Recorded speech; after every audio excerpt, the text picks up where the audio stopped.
First one's from Andrew Doak. Hey, Taysom, in the second half there, when you guys were trying to run the 2-minute offense, when you got the ball starting about 6:22, is there a certain part of your offense that, from a no-huddle standpoint, you and Sean Payton are still trying to be able to get on the same page? And I asked that just because it seemed like you guys chewed up a lot of clock, and I know you had to huddle sometimes. I mean, do you feel like you guys can fully operate no huddle at this point 4 weeks in, or is that still kind of a work in progress? No, I feel like we can. I think there's an element of what we're doing offensively is still personnel driven. And so I think sometimes when we're obviously trying to go fast and knew we were up against the clock and needed to score, but we wanted to make sure we were running our best stuff. And some of that, as I mentioned, is personnel driven, where you start to do 2-minute stuff, you're really limited in your substitutions and what you can do. So that was really the reason why we were doing what we did at that point. Next one's from Rod Walker. Hey, Taysom, Sean talked about the slow, flat first half. What do you attribute that to? The offense just not being able to move. I don't know. It's hard to say just without watching the film, but I just felt like there were little things every drive that killed drives, and we weren't converted on third down, and some of those were favorable situations, where we were third and short and manageable, where you're trying to get to. So look, I at the end of the day, I think we obviously came out flat, and I think you gotta credit Philly for the way that they came out and played us, and they got after us the first half. Next one's from Sean Fazend. Hey, Taysom, what did you see on the fourth down where you were sacked and fumbled in the fourth quarter there? Yeah, we were trying to take a shot. We felt like we were going to get a look that would be advantageous to go over the top, and we didn't get that. And so as I was scrambling, I was trying to see if Traquan on the sideline had kind of uncovered and he had worked to get open. And so as I was doing that, obviously I got hit in the back. So that was the intent there. I think in hindsight, maybe it's one of those where you just throw a ball up to a man, you'll know, and it's fourth down. But I was really trying to see if Traquan came open on the sideline. Was my thought process.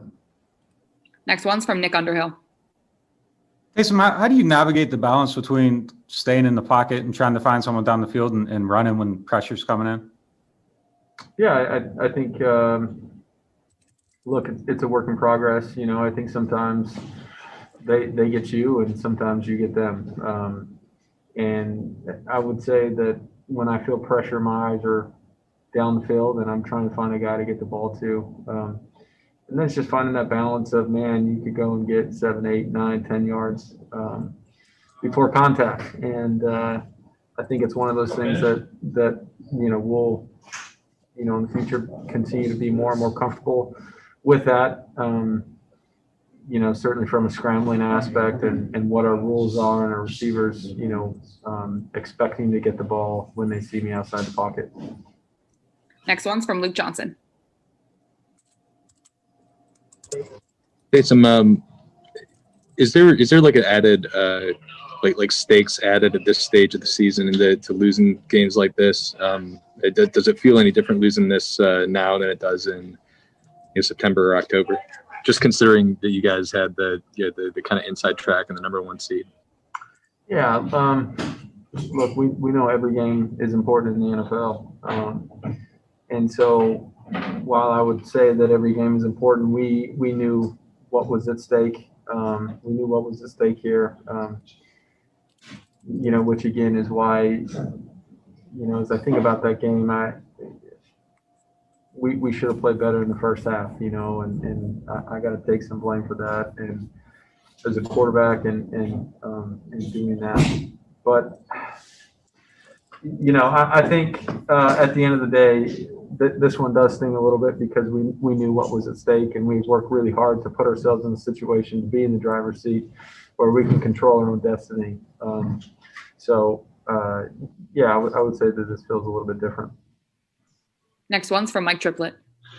Taysom, I know the circumstances were a little different on that lost fumble, since it would have done you no good to tuck it in that circumstance. But is it frustrating to lose another fumble after that was a big talking point this week?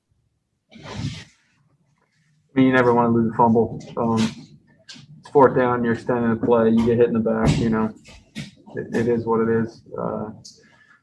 As you mentioned, I don't know what the outcome would have been differently if you tuck the ball versus trying to make something happen in that situation. We're all set. Thank you, Taysom.